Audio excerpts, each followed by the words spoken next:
Hello,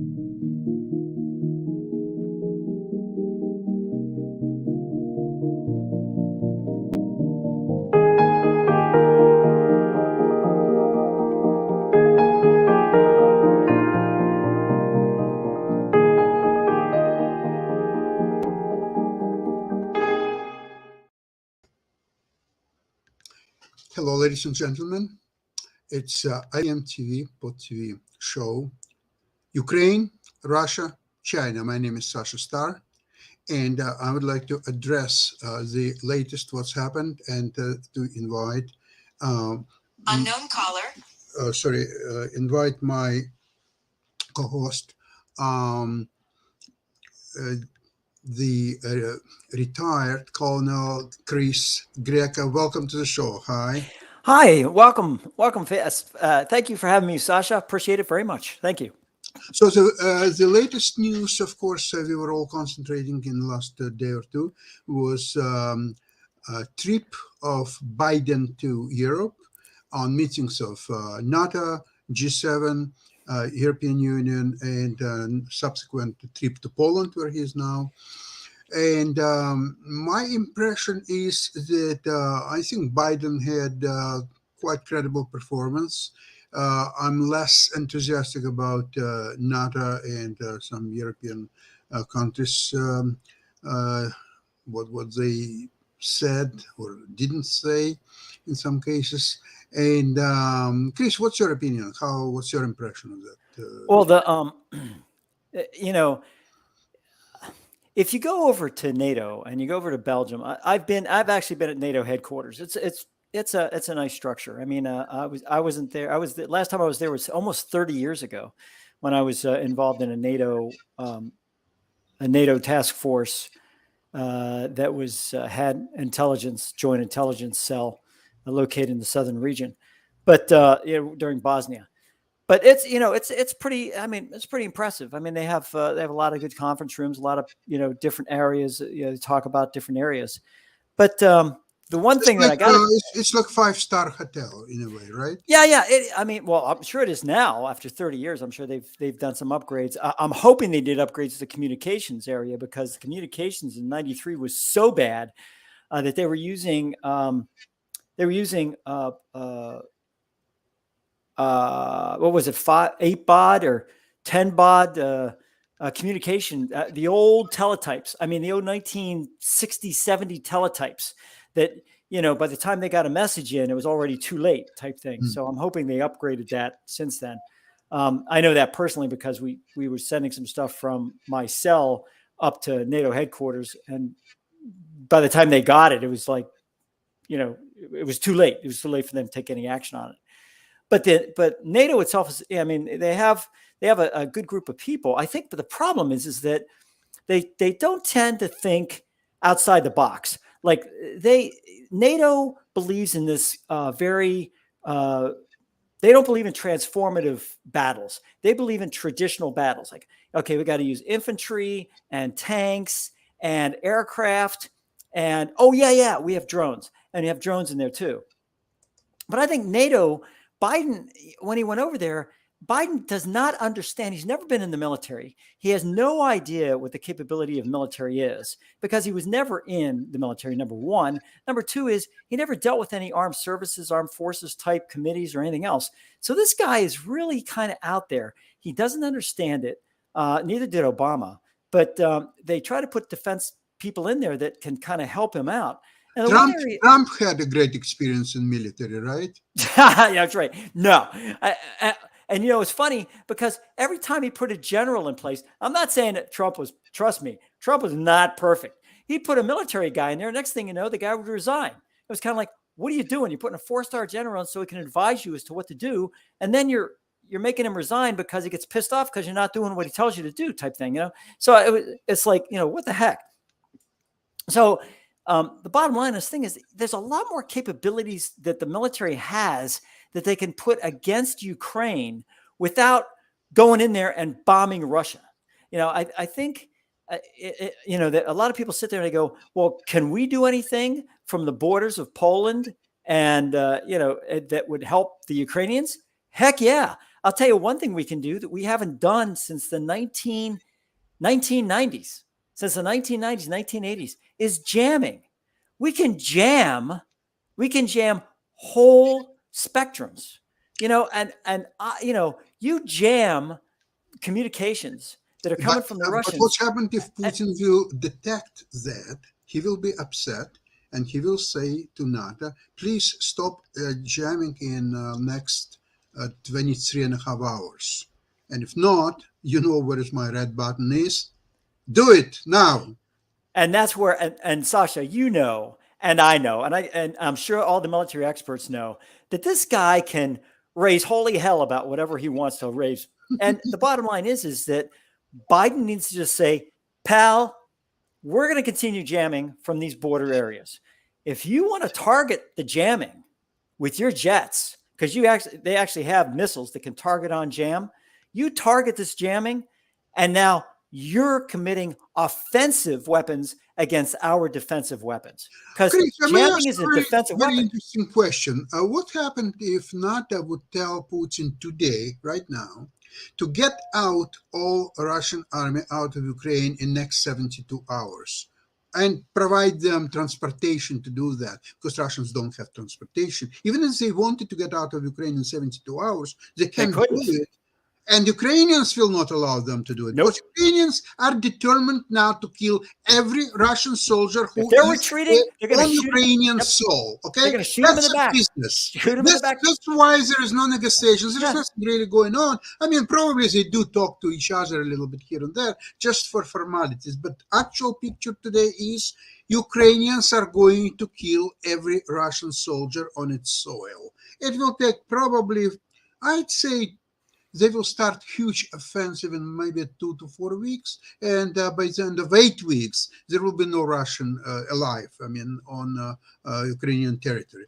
So, in fact, NATO would do great service to Putin if they would provide him with the cover to take his troops out of Ukraine. And Putin has to really appreciate that, because other than that, for example, one reason why Belarusian soldiers are not joining Russians and they're not rushing to Ukraine, you see a lot of Russian troops, they went through Belarus to attack Ukraine. And Belarusian, they noticed one very interesting thing, that what's coming back to Belarus, they are either maimed Russian soldiers without limbs, wounded, hardly ever alive, or simply corpses. So Belarusian thinks to themselves, okay, but no normal troops ever came back, Russian troops to Belarus from Ukraine. So they're saying, so wait a sec, so if that's what happened with Russians, what are our chances to do any better than Russians? Probably not great. So we will go in, we will come back either maimed or killed. Your choice. So obviously they're not going anywhere. Right. And the new Russians, you see, now there will be, I'm expecting any day now, that there will be complete mobilization of Russia. Putin can't afford to lose this war. He may afford not to win this war, but to make some kind of a picture that actually they have succeeded, they achieved certain targets and goals and so on. That's possible. But what is impossible is for him to say, we were beaten there is no business for us to be there any longer. So he will have to have complete mobilization. If he cannot do that, then he needs to use nuclear arms. There is nothing else. He cannot afford to lose this war with Ukraine. So here is a NATO. Hello, NATO. Okay, so you were playing a little here and there. We're going to protect every country of the NATO. I want to see how you're going to protect. Yes, I agree. Yeah, I would love to see that. I mean, the bottom line is that, Harris went over there, the president went over there and said, we are going to defend every inch of NATO. And if I were Putin, I'd sit there and I'd say, you know something? I'll tell you what we're going to do. We're going to start yeah, we're going to start going into NATO countries and attacking Ukraine from NATO countries. We're going to go right across the border, like in Poland, and we're just going to attack from Poland. You know, so we're not really attacking Poland. We're attacking from Poland. You know, 1 inch. If he's saying that, then I there was a when I was an officer, they told me one time. They said, Chris, when you're an officer, if you say something, you better back it up. So if you say to some enlisted person, if you don't do this, I'm going to break your arm, you better break their arm. Because so in other words, don't make threats you can't keep. Because if you say that I'm going to defend every inch of NATO territory, then by God, if Russia goes into 1 inch of Poland, 1 inch, then you need to put everything you have against their forces, everything. You went in 1 inch, by God, we're going to do this. And I'll tell you something, Putin will back down. He will back down in a second. He'll sit there and say, okay. Sorry. We're backing out. And they'll back, to where they were before. But I would take that advantage. If they come into NATO, even mistakenly, I would put every offensive weapon against every offensive capability that's in Ukraine that's Russian. I would destroy tanks, aircraft. I would take, in other words, if one aircraft came in, I would destroy every tank of Russia. In other words, if you, there's an old phrase, and I mean, this is kind of a make-believe phrase, but basically it's kind of like, if you wound one of mine, I'm going to kill 5 of yours. If you kill 5 of mine, I'm going to kill 30 of yours. And all of a sudden it's kind of like, okay, we're backing off. We're going to back off, and that's going to be it. And the United States just they don't know how to play that game. They did in World War II at the end. It was kind of like, we're just going to bomb indiscriminately. They took out Dresden, like you said, at one point in time. Dresden was in actuality a repercussion of their bomb of the Germans bombing of Coventry, with firebombing on Coventry in England. I mean, it was done on both sides. And the idea behind all this stuff, and it's funny because India, China, the Koreans, the North Koreans, and Iran, they're all sitting back and watching what Russia does, because they're going to kind of follow suit with this thing. If Putin says we are going to start a war of attrition, which he's already started, by the way, and the Ukrainians have very successfully fought back against the war of attrition, then the Indians and the Chinese and the Koreans are all going to sit back and say, something, we're backing out of this thing, because the Ukrainians,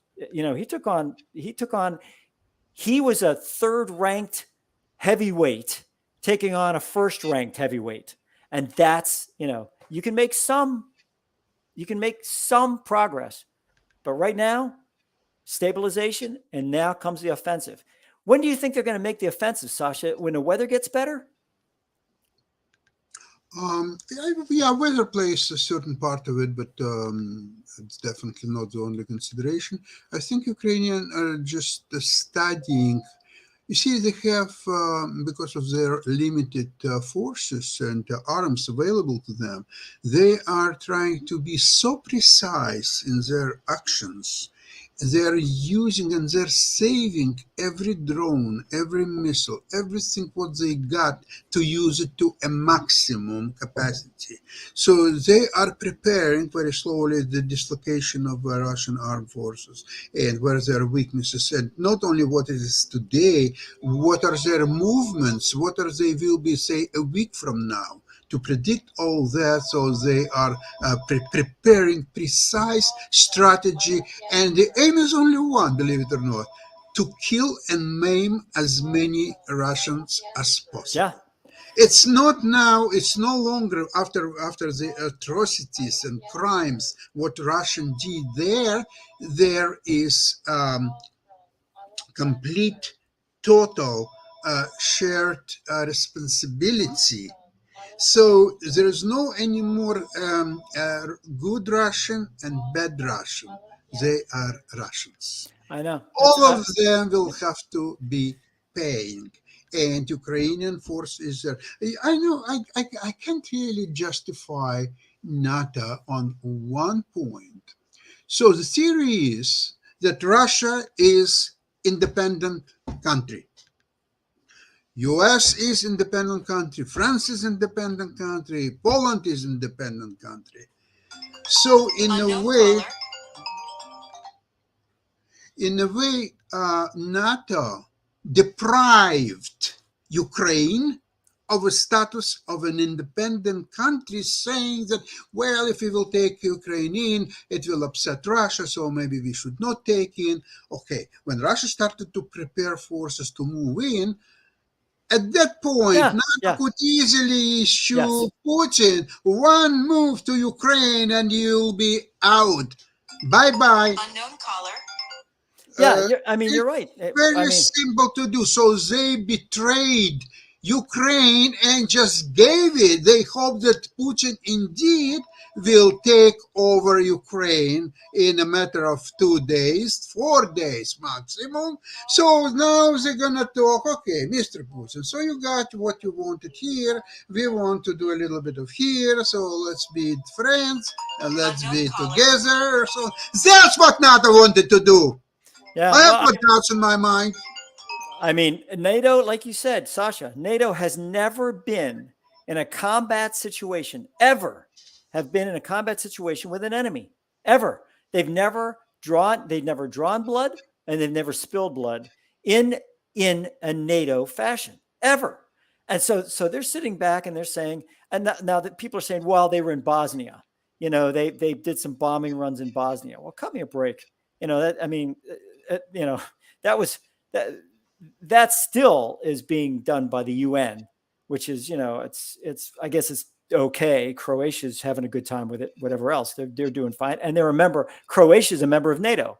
So if Serbia would ever attack Croatia, NATO would have to go in there and kick out Serbia. So, I mean, it's and they're not doing that as it is right now. But if the situation exists where Ukraine is taken over, I think Croatia would have to sit back and say, geez, what about us? And like you guys have said, Estonia is a small country. It's part of NATO. If he sits back and says, hey, they didn't cause a problem with Ukraine, I think I'll go ahead and just take Estonia. We're just going to walk in there and take it. I mean, yeah, Ukraine was tough, but Estonia is going to be a pushover. We're not going to have a problem with that. So, I mean, he's going to take some weaker countries. I often think, I wonder if this is like Francisco Franco, Sasha. When 1937, he allowed the Luftwaffe to go in there and do their bombing exercises against the Basques, during the Spanish Revolution, the Spanish Civil War, right? And I'm wondering if he's doing the same thing, if he's just practicing all these troops and everything else. And yeah, he's getting a lot killed, but there are a lot that are basically going to be combat veterans. And all of a sudden, you're going to have all these combat veterans, and he's going to say, gee, I got these combat-hardened veterans. Let's use them against Estonia or Latvia or one of those countries and let NATO suck eggs. We're going to walk in there and just do it and take these countries and, let them put UN against it and all that stuff. Sasha, first off, I've got to tease you because you're getting a whole lot of birthday love and everything today. Because every time I turn around, you're getting another call and everything. So you're getting all that birthday love on today. So it's Sasha's birthday, folks. So I've got to give him a hard time for getting all that birthday love because I'm in the back and I'm going like, hey, I'm producing this show. And Sasha's just having way too much fun on his birthday because I think everybody, including those chess champions, are calling him every time. Because did you notice that, Chris? I think that he's getting a whole lot of birthday love. Yeah, he's getting a ton, Happy birthday, Sasha. Thank you so much. Tovarish. No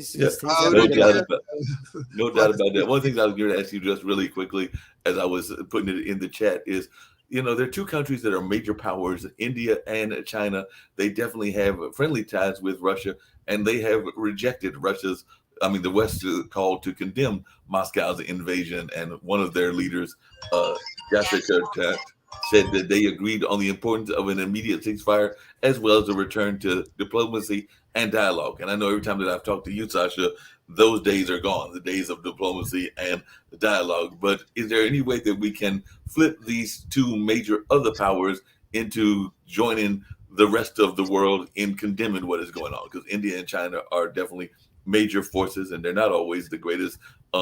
They are sometimes at odds themselves because China is more of a socialist country and India is more Western oriented and things along those lines in terms of their governance style. But I was just wondering, can we get that to happen?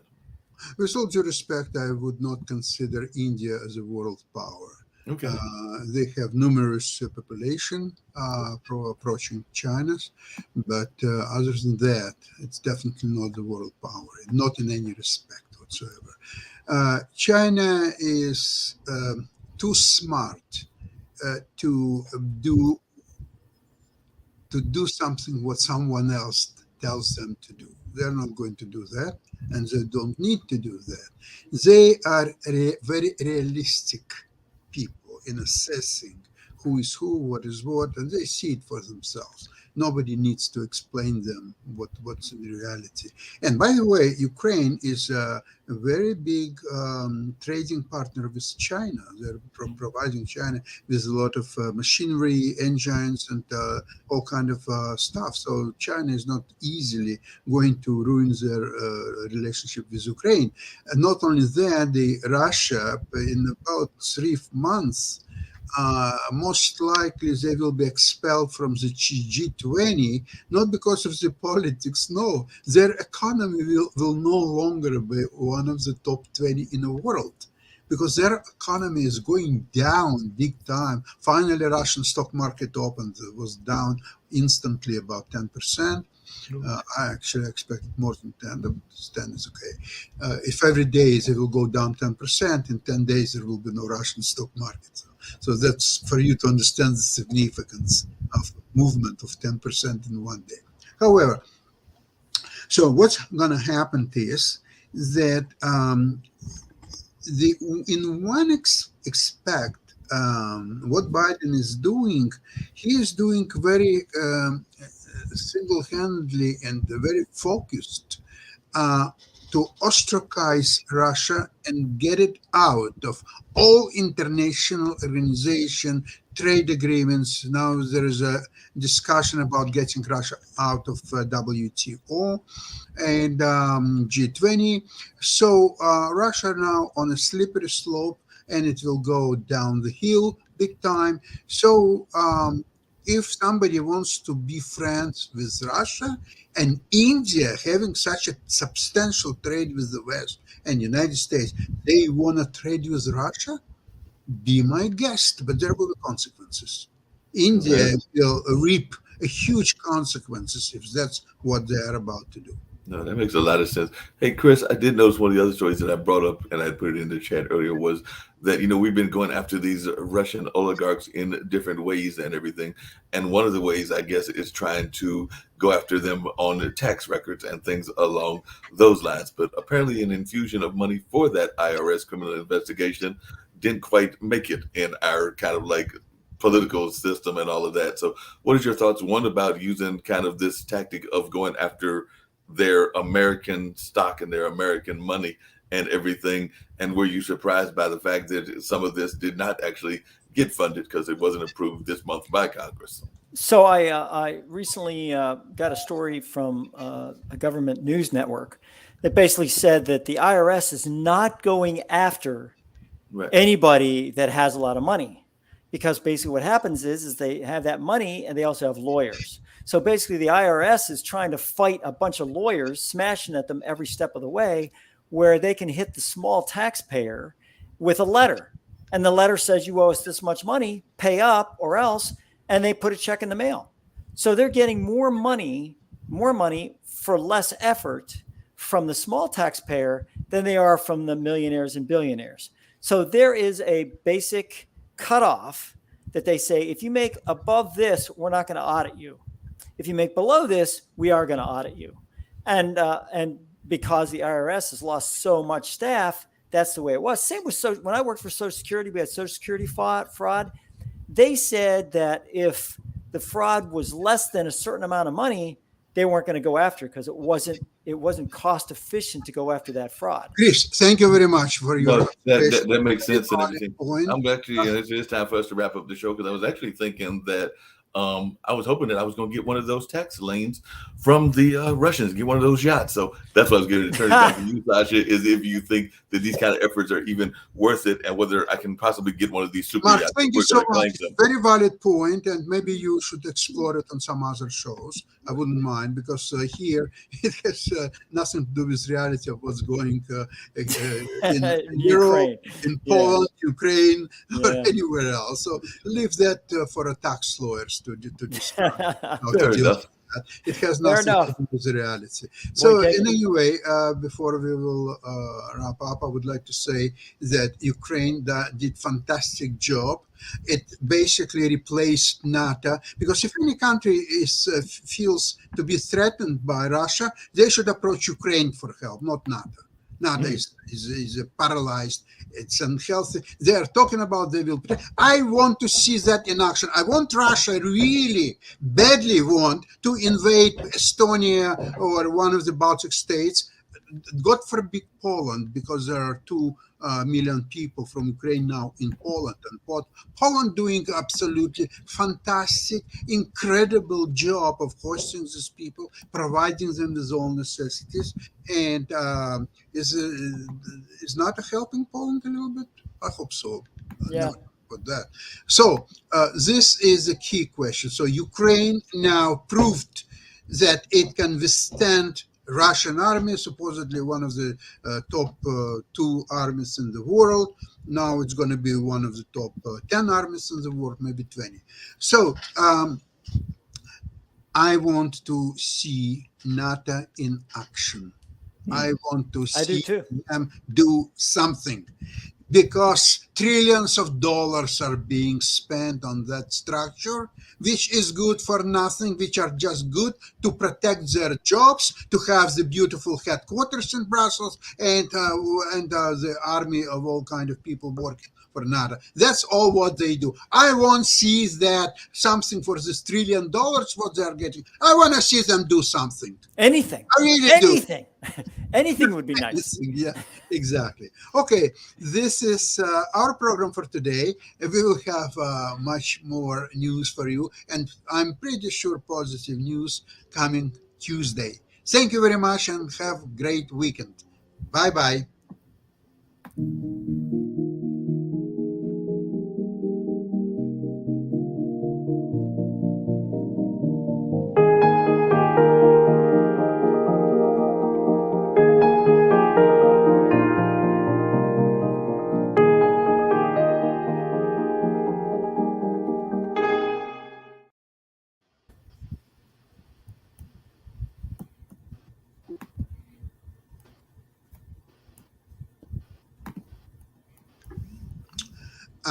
There is a war situation.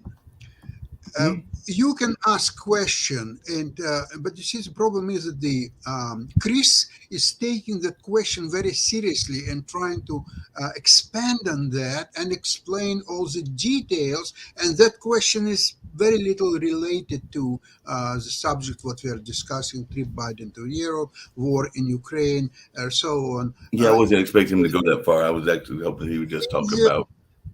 But look, it's irrelevant. So they will squeeze a couple of Russian billionaires for a few dollars here and there.